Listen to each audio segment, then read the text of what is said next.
Everyone, I hope you all are well. Welcome to Right Guidance and Ambition. My name is Anjali.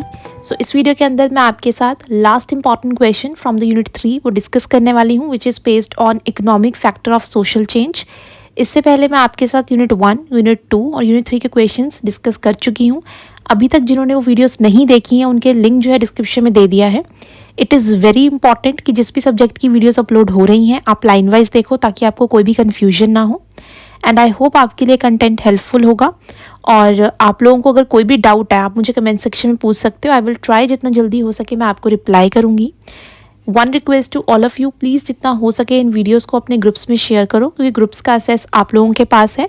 सो आप लोग वहाँ पर share कर सकते हो, जिनको ज़रूरत होगी वहाँ तक ये नोट्स पहुँच जाएंगे। Without wasting more time let's start with our topic. So question number 17, discuss the role of economic factor in bringing social change. सबसे पहले आपने लिखना है इंट्रोडक्शन। इकोनॉमिक फैक्टर यानी कि किसी भी कंट्री की जो आर्थिक स्थिति होती है उससे वहाँ की जो सोशल लाइफ है वो सबसे ज़्यादा इफ़ेक्ट होती है। बहुत सारे सोशोलॉजिस्ट ऐसा मानते हैं कि सोशल चेंज यानी सोसाइटी में चेंज आने के लिए वहाँ का इकोनॉमिक फैक्टर सबसे ज़्यादा रिस्पॉन्सिबल होता है। इवन कार्ल मार्क्स जो एक फेमस सोशोलॉजिस्ट थे उनका ये मानना है कि सोसाइटी में चेंज आने का सिर्फ एक रीज़न यही है कि वहाँ की जो इकोनॉमिक कंडीशंस हैं, जिस तरीके से वहाँ पर लोग अर्न कर रहे हैं, वही एक रीज़न है जिसकी वजह से वहाँ पर चेंजेस आते हैं। The meaning of economic factor is by economic activities. तो मतलब इकोनॉमिक फैक्टर से यहाँ पे क्या मतलब है, वहाँ के लोग किस तरीके की एक्टिविटीज़ कर रहे हैं पैसा कमाने के लिए, जैसे कि hunting, collecting, animal rearing, trade, consumption, distribution, economic policies, division of labour, industrialisation etcetera are in economic activities. तो ये हर तरीके की इकोनॉमिक एक्टिविटी है जिसमें हम कुछ ना कुछ ऐसी एक्टिविटी करते हैं so that we can earn, और अपनी लाइफ को सस्टेन करने के लिए ये सारी एक्टिविटीज़ की जाती हैं। One has to do some work to keep himself alive. तो कुछ ना कुछ हर किसी को काम करना पड़ता है ताकि वो अपनी लाइफ जो है वो कंफर्टेबल तरीके से जी सके। Specialisation came during modern time. अब जैसे कि मॉडर्न टाइम्स में हमें पता है कि यहाँ पर आज उसी पर्सन की वैल्यू है जिसके पास कुछ अलग टैलेंट है, कुछ स्पेशलाइज्ड स्किल है। Capitalism also came in to being. और उसके साथ साथ जो कैपिटलिज्म है जिसको हिंदी में हम पूंजीवादी कहते हैं या प्राइवेटाइजेशन कहते हैं, कैपिटलिज्म में क्या होता है कि यहाँ पर जो भी इंडिविजुअल होते हैं उसकी पहचान उसकी पर्सनल प्रॉपर्टी से होती है। जितनी एक पर्सन के पास पर्सनल प्रॉपर्टी होगी उतनी ही रिस्पेक्ट और प्रेस्टीज मिलेगी उस पर्सन को, उतनी ही पावर होगी उस पर्सन के पास। Many industries came in to being which led to the beginning of large scale industries. और टाइम के साथ बहुत सारी लार्ज स्केल इंडस्ट्रीज ने काम करना शुरू कर दिया जिससे कंट्रीज़ में मैन्युफैक्चरिंग जो है वो काफ़ी इंक्रीज़ हो गई है। Everyone was giving complete freedom in economic sector. तो हर किसी के पास आज फ्रीडम है इकोनॉमिक सेक्टर से रिलेटेड कि उन्हें कौन सी जॉब करनी है, किस एरिया में करनी है। Thousands of occupation also came in to being. अब मॉडर्न टाइम्स में जो पहले हो सकता है हमने कभी जॉब सुनी तक ना हो, आज के टाइम में वो सारी जॉब्स जो है एक पार्ट बन चुकी हैं सोसाइटी का। नेक्स्ट आपने हेडिंग लिखनी है economic factors and social change. First आपका पॉइंट है effect of economic factor on family.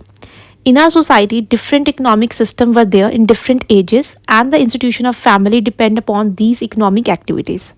हमारी सोसाइटी के अंदर अलग अलग तरीके के इकोनॉमिक सिस्टम एग्जिस्ट करते रहे हैं टाइमों से। अब उसमें सबसे ज़्यादा इम्पॉर्टेंट रोल फैमिली का होता है क्योंकि फैमिली में क्या होता है कि फैमिली के मेंबर्स अर्न करते हैं, पैसा कमाते हैं ताकि वो अपने बाकी फैमिली मेंबर्स को एक अच्छी लाइफ दे सके। और जो भी वो एक्टिविटी करते हैं पैसा कमाने के लिए उसको इकोनॉमिक एक्टिविटी कहा जाता है। Family was the centre of economic activity. तो मेन जो सेंट्रल ग्रुप होता है जहाँ पर अर्निंग की जाती है, जो मेन पर्पस होता है कमाने का वो यही होता है कि अपनी फैमिली को किस तरीके से हमने कंफर्टेबल लाइफ देनी है, बेसिक फैसिलिटीज़ प्रोवाइड करनी है। In modern time economic factor is declared as a reason of disintegration in joint family. और मॉडर्न टाइम्स में जॉइंट फैमिलीज़ का ख़त्म होना यही एक रीज़न है कि इतनी बड़ी फैमिली को किस तरीके से मैनेज करना है, कि जॉइंट फैमिली के एक्सपेंसेस काफ़ी हाई रहते हैं न्यूक्लियर फैमिली के कंपैरिजन में। Female also entered in the field of production because of which control of father over family was decreased. अब पहले के टाइम में क्या होता था कि फीमेल्स अपनी ही फील्ड में अपने ही खेत में काम करती थी प्रोडक्शन के लेवल पे। तो यहाँ पर फादर का पूरा कंट्रोल होता था फीमेल्स पर। बट आज के टाइम में अगर मॉडर्न सोसाइटीज़ में देखें तो फीमेल्स घर से बाहर निकल के काम करती हैं, तो जिसकी वजह से कहीं ना कहीं जो इकोनॉमिक स्ट्रक्चर और जो फैमिली स्ट्रक्चर है वो टोटली चेंज हो चुका है। पहले के टाइम में जिस तरीके से लोग पैसा कमाते थे और आज के टाइम में जिस तरीके से लोग पैसा कमाते हैं वो काफ़ी डिफरेंट है। सेकेंड पॉइंट है effect of economic factors on marriage. Female started to work in all the spheres which led to development of economic equality. Females ने आज के टाइम में एजुकेट होकर हर फील्ड में जो है कहीं ना कहीं जॉब करनी स्टार्ट कर दी है, जिसकी वजह से वो डिपेंडेंट हो चुकी हैं, वो कहीं ना कहीं अपने डिसीजंस खुद ले पाती हैं, तो इकोनॉमिक इक्वालिटी आ चुकी है। That is Y changes came in the marital relation. इसीलिए जो मैरिटल रिलेशंस हैं उनमें भी चेंजेस आए हैं। Now marriage is not a religious sacrament but it is a social contract. आज के टाइम में मैरिज जो है वो एक प्योर चीज़ नहीं रह गई है जो धर्म से रिलेटेड है। आज के टाइम में मैरिज एक एग्रीमेंट है या कॉन्ट्रैक्ट है जो किसी भी टाइम तोड़ा जा सकता है अगर पर्सन को लगता है कि वो उस मैरिज में खुश नहीं है। Now males and females are doing marriage according to the own wish. आज के टाइम में मैरिज अपने अकॉर्डिंग की जाती है और अपने लाइफ पार्टनर को खुद चूज़ करने की काफ़ी हद तक फ्रीडम रहती है, जिसकी वजह से अगर उन्हें लगता है कि they are not happy in the relationship तो डिवोर्सेस जो हैं वो आज के टाइम में लेना काफ़ी ईजी है, जिसकी वजह से डिवोर्स रेट इंक्रीज़ हो चुका है। Now love, sympathy etcetera are given more importance in the institution of marriage. तो आज के टाइम में इक्वालिटी, रिस्पेक्ट, लव, सिंपैथी, ये सारी चीज़ें जो है कहीं ना कहीं पार्ट बन चुकी हैं। और ये क्यों हुआ है? कहीं ना कहीं क्योंकि फीमेल्स ने अर्न करना स्टार्ट कर दिया है, इकोनॉमिकली वो स्टेबल हुई हैं, वो स्ट्रांग हुई हैं, जिसकी वजह से उन्हें सोसाइटी में रिस्पेक्ट मिल रही है। और जो ये मैरिज इंस्टीट्यूशन है ये काफ़ी हद तक चेंज हो चुका है इकोनॉमिक फैक्टर के कारण। पॉइंट है effect of economic factors on caste system. Importance of money in modern society is increasing day by day. आज के मॉडर्न सोसाइटी में पैसे की जो इम्पोर्टेंस है वो दिन पर दिन इंक्रीज होती जा रही है। इंडिविजुअल को पता है कि पैसे के बिना वो लोग सोसाइटीज़ में सर्वाइव नहीं कर सकते हैं। Individual are getting social respect on the basis of their wealth. आज के टाइम में एक इंडिविजुअल को रिस्पेक्ट भी उसके वेल्थ से मिलती है। अगर कोई ज़्यादा अमीर पर्सन होगा जिसके पास ज़्यादा प्रॉपर्टी है, उसी तरीके से लोग उसे रिस्पेक्ट भी करेंगे, उससे उसकी प्रेस्टीज वैसे डिसाइड होगी। According to development in the economic field, production started on a large scale. अब यहाँ पर इकोनॉमिक फील्ड में लोगों ने डेवलप करना स्टार्ट किया, जिसकी वजह से प्रोडक्शन लेवल काफ़ी हद तक इंक्रीज हो गया। पर्सन की जो ऑक्यूपेशन होता है वो उसके कास्ट के थ्रू नहीं चूज़ किया जाता कि अगर आप एक पर्टिकुलर कास्ट से आते हो, जो आपके फादर काम करते थे, आपको वही करना पड़ेगा। आज के टाइम में अगर आपके पास टैलेंट है, आपके पास एबिलिटी है, तो आप कोई भी जॉब कर सकते हो किसी भी पर्टिकुलर एरिया में जाकर। Members of upper caste are ready to do any type of work which is more profitable. तो अपर कास्ट के लोग आज के टाइम में कोई भी काम करने के लिए तैयार हो जाते हैं अगर उसमें उन्हें बहुत ज़्यादा प्रॉफिट दिखाई देता है। तो यहाँ से पता लगता है कि आज के टाइम में कास्ट का कोई इतना इम्पॉर्टेंट रोल नहीं रह गया है। कास्ट सिस्टम को टोटली चेंज कर दिया इकोनॉमिक फैक्टर ने। Economic factors has brought respect for individual on the basis of wealth. तो वेल्थ के अकॉर्डिंग ही एक पर्सन की जो रिस्पेक्ट है वो डिसाइड होती है सोसाइटी में। People of upper cast left there traditional occupation. बहुत सारे लोगों ने, जो अपर कास्ट के लोग हैं, अपने पुराने जिस तरीके से उनके पूर्वज काम किया करते थे, जो उनका मेन बिजनेस हुआ करता था, उसको छोड़कर कोई और काम करना स्टार्ट कर दिया जिसमें उन्हें प्रॉफिट ज़्यादा लगता है। In this way relation based on equality and unity were establish between different caste.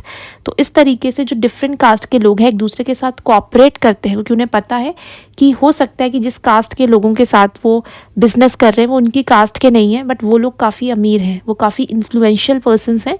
That is Y वो उनके साथ रिलेशंस बनाते हैं, उनके साथ कोऑपरेट करते हैं, ताकि उनके साथ बिजनेस कर कर फ्यूचर में उन्हें बेनिफिट हो।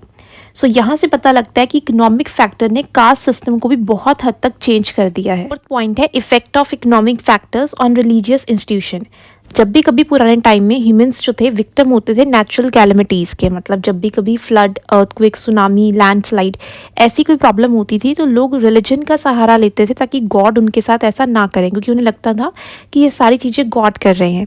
तो उसके लिए वो प्रेयर्स करते थे, उसके लिए वो वर्शिपिंग करते थे गॉड की, ताकि वो सारी चीज़ें जो है ख़त्म हो जाएं। But in modern times people have made religion as a man to earn money. तो यहाँ पर आज के टाइम में लोगों ने धर्म को एक कह सकते हैं बिजनेस बना लिया ताकि उससे भी वो पैसा कमा सके। That is why the importance of religion has been decrease. तो इसीलिए आज के टाइम में जो रिलीजन का इम्पॉर्टेंस है वो टाइम के साथ कम होता जा रहा है। Most of the functions of religion have been taken away by the other groups. पहले के टाइम में धर्म काम किया करते थे, आज के टाइम में कोई और ग्रुप्स कर रहे हैं। पहले के टाइम में गुरुकुल हुआ करते थे और धर्म का ज्ञान बच्चों को दिया जाता था, बट आज के टाइम में ऐसा बिल्कुल नहीं है। जो भी फॉर्मल एजुकेशन दी जाती है बच्चों को, फॉर्मली स्कूल में दी जाती है। Economic factor greatly effect the traditional religious belief system. तो इकोनॉमिक फैक्टर ने ये जो विश्वास था लोगों का, पुराना विश्वास, जिस तरीके से वो अपनी प्रैक्टिसेस करते थे, अपने कस्टम रीति रिवाज किया करते थे, वो काफ़ी हद तक चेंज हो चुके हैं। Now religion is considered as a personal matter and it depends upon the individual to follow और not to follow any religious belief. आज के टाइम में धर्म जो है एक पर्सनल मैटर बन गया है। किसी को धार्मिक चीज़ों को फॉलो करना है, उसमें बिलीव करना है, ये आपकी खुद की मर्ज़ी है। आपको कोई फोर्स नहीं करेगा, आप पे कोई कंपल्शन नहीं है। तो ये क्यों हुआ है? क्योंकि इसमें अगेन एक इकोनॉमिक फैक्टर जुड़ चुका है, जिसमें बहुत सारे जो धार्मिक संस्थाएं हैं, जो धार्मिक ग्रुप हैं, उन्होंने धर्म को एक बिजनेस बना लिया है, जिससे वो पैसा अर्न कर रहे हैं, जिसकी वजह से लोगों को लगता है कि एक्चुअल सेंस में जो रिलीजन का मतलब है, जो रिलीजन से उन्हें गाइडेंस मिलनी चाहिए, वो नहीं मिल रही है। पॉइंट है impact of economic factors on social status of women. Now females are economically self dependent. Now they move out of the four walls of their house and they are also earning a lot of money. आज के time में जो females का social status है वो भी काफ़ी हद तक चेंज हो गया है, क्योंकि आज के टाइम में फीमेल सेल्फ डिपेंडेंट हैं। वो घर से बाहर निकल कर जॉब करती हैं और इक्वली अर्न कर रही हैं, जिसकी वजह से फैमिली के अंदर उनका स्टेटस जो है काफ़ी हद तक रेस हुआ है। In Asian time families were force to obey all the orders of the male. पहले के टाइम में फैमिली के जितने भी मेंबर्स होते हैं, उन्हें एल्डर मेंबर को, स्पेसिफिकली वो मेल ही होंगे, उनके ऑर्डर्स मानने पड़ते थे। They were not economically self dependent, क्योंकि उस टाइम पे वो अर्निंग मेंबर नहीं है। घर का सिर्फ एक ही अर्निंग मेंबर होता था, जिसके नाम पर पूरी प्रॉपर्टी है, और सारे घर के मेंबर्स को उनकी बात माननी पड़ती थी। They needed male support to the take care of the family. उस टाइम पे सिर्फ एक मेल पर्सन ही घर की फैमिली का टेक केयर कर सकता है। उन्हें लगता है कि सिर्फ वो ही टेक केयर कर सकते हैं, वो संभाल सकते हैं फैमिली को। That is why they use to suffer a lot from the hands of male. और यही एक कारण है जिसकी वजह से बाकी के फैमिली मेम्बर सफ़र करते थे। जो भी उस मेल मेम्बर ने कहा है, बाकी के पर्सनस को बिलीव करना पड़ता था, मानना पड़ता था, चाहे वो गलत ही बात क्यों ना हो। But modern capitalist society motivated females to move out of their houses. आज के कैपिटलिस्ट सिस्टम के अंदर, जहाँ पे इंडस्ट्रीज़ लग रही हैं, प्राइवेटाइजेशन की बात हो रही है, मल्टीनेशनल कंपनीज आ रही हैं, वहाँ पे फीमेल्स घर से बाहर निकलकर काम कर रही हैं और सेल्फ डिपेंडेंट बन रही हैं। The participation of females in economic field changes their social status. तो जिस तरीके से फीमेल ने पार्टिसिपेट करना स्टार्ट किया है इकोनॉमिक फील्ड में, उनका सोशल स्टेटस बहुत ज़्यादा चेंज हो चुका है सोसाइटी में। Now they are more conscious about their rights and duties. आज के टाइम में उन्हें अपने अधिकार, अपने जो ड्यूटीज़ हैं, बहुत अच्छे से पता है। इतना ज़्यादा एक फ़ीमेल का स्टेटस हाई होगा सोसाइटी में, उतना ही जो फैमिली का साइज़ है वो भी स्मॉल रहेगा, because females are now literate, they are economically self dependent. तो यानी कि वो फैमिली को टेक केयर प्रॉपरली कर सकती हैं और साथ ही साथ फैमिली प्लानिंग जो है वो भी अच्छे से समझ सकती हैं। Now female is not a slave of her husband but it is a friend of her husband. के टाइम में फीमेल्स अपने हस्बैंड की गुलाम नहीं है, बल्कि उनकी फ्रेंड है। लास्ट आपका 6th पॉइंट है effect of economic factors on other institutions. One can take care of large industries with the help of money and machine. आज के टाइम में एक बड़ी कंपनी या इंडस्ट्री खोलनी है तो उसके लिए हमें पैसा चाहिए, मशीन्स चाहिए। Political institution are also affected by the money. उसके साथ साथ जो भी हमारा राजनीतिक स्ट्रक्चर होता है वो कैसे इफेक्ट होता है? सबसे ज़्यादा पैसे से। इलेक्शन के टाइम में पैसे देकर लोगों को ख़रीदा जाता है। In international field most of the nations are controlled by the capitalist. आज के टाइम में इंटरनेशनल लेवल पर वही कंपनीज रूल कर रही हैं जिनके पास ज़्यादा पैसा है, जो सुपर पावर है, जैसे कि अमेरिका, चाइना, रशिया, इंग्लैंड। ये सारी कंट्रीज़ आज के टाइम में डोमिनेटेड कंट्रीज़ हैं और कैपिटलिस्ट कंट्रीज़ हैं। In many countries government remains in the hand of capitalist. बहुत सारी कंट्रीज़ के अंदर जो सरकारें होती हैं वो वहाँ के कैपिटलिस्ट, जो वहाँ के कंपनीज़ के ओनर होते हैं, वो उनके हाथ में होती हैं। सरकारें उनके अकॉर्डिंग डिसीजन लेती हैं, क्योंकि ज़्यादा टैक्स वो लोग पे कर रहे होते हैं। Everyone needs money, that is why rich person can control the other person with the help of his money.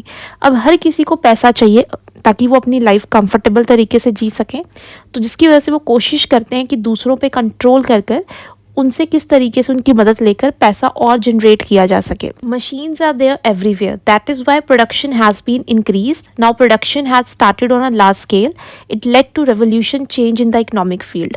आज के टाइम में कोई भी ऐसी कंट्री नहीं होगी जहाँ पे मशीन्स अवेलेबल नहीं होंगी। मशीन्स के आने से प्रोडक्शन काफ़ी इंक्रीज़ हो गया है और प्रोडक्शन के इंक्रीज़ होने से लार्ज स्केल इंडस्ट्रीज़ बननी स्टार्ट हुई हैं और जैसे ही ये रेवोल्यूशन आई है इसने पूरे इकोनॉमिक फील्ड को चेंज कर दिया है। Competition has been increase to a great extent. जितनी ज़्यादा इंडस्ट्रीज़ लगती जाएंगी उतना ही कॉम्पिटिशन इंक्रीज़ होता जाएगा इन फैक्ट्रीज़ और कंपनीज़ के बीच में। फॉर एग्जांपल कि अगर हम टीवी लेने जाते हैं मार्केट में, इतने सारे ब्रांड्स और कंपनीज़ के टीवी हमें दिखाते हैं या फिर अलग अलग प्राइस रेंज होता है कि हम टोटली कन्फ्यूज़ हो जाते हैं, हमें समझ ही नहीं आता कि हम कौन से प्राइस रेंज के बीच में लेने जाएँ। अब ले मैन जो होगा, जो बिल्कुल कॉमन इंसान होगा, वो तो जज ही नहीं कर पाएगा कि कौन सा प्रोडक्ट उसके लिए बेटर है। इतने सारे फीचर्स होंगे, अलग अलग प्राइस होंगे, जिसकी वजह से बहुत बार ऐसा देखा गया है कि लोगों को एक्सप्लॉइट किया जा रहा है। ये सिस्टम जो है इकोनॉमिक सिस्टम, जिसकी वजह से कंपटीशन इंक्रीज़ हो रहा है, इससे रिच जो है वो और रिच हो रहे हैं और जो गरीब हैं वो और गरीब होते जा रहे हैं। नाउ एंड में conclusion 4 to 5 lines and it is very important to write the conclusion in the end. इससे आपका आंसर जो है कंक्लूड हो जाएगा। कोई भी इंपॉर्टेंट लाइंस जो मैंने आपके साथ पूरे क्वेश्चन में डिस्कस किए हैं आप एंड में लिख सकते हो। इन केस आपको लाइंस नहीं पता लगेंगी, मैंने आपके लिए यहाँ लाइंस लिख दी, आप यहाँ से रीड कर लेना, बट कंक्लूजन लिखना is must. I hope you will find this video informative and helpful. If you have any doubt related to this video or syllabus, please comment below. Share this video with your friends and subscribe the channel so that you will get the notification on time. All the best achievers. Have a nice day.